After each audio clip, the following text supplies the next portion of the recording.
All right, ladies and gents, there's been a lot happening in the student loan world. We've seen a lot of changes when it comes to deferments and forgiveness, cancellations, all those things, and we've finally started to see some real clarity and direction and which way this administration is going to take things and where we are headed next.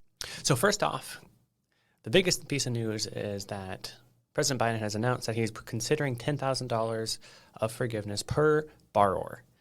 Not $50,000 like some of the other people have pushed, and not, broad sweeping cancellation.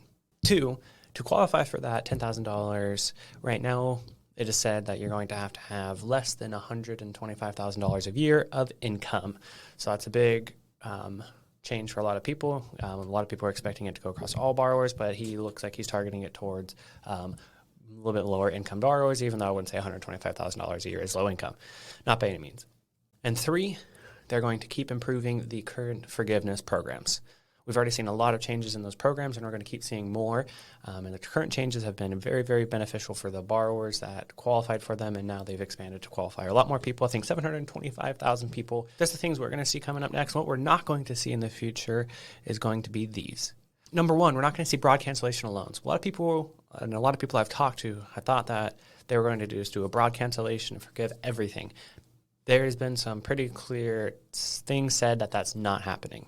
Number two, we're not seeing $50,000 per borrower of forgiveness. Biden has already said that's not what he's considering. He's considering the lower amount of $10,000. And three, we're not going to see cancellation or forgiveness of private loans. So if you've already refinanced in a private loans and you have no federal, you're not getting $10,000. And two, they're not going to start adding any other programs into the private world. Now, nothing on that regard has been said, and I don't expect anything for that to continue. Now, in between the lines, I do see some bad news here. That bad news is that the deferment is probably not going to last.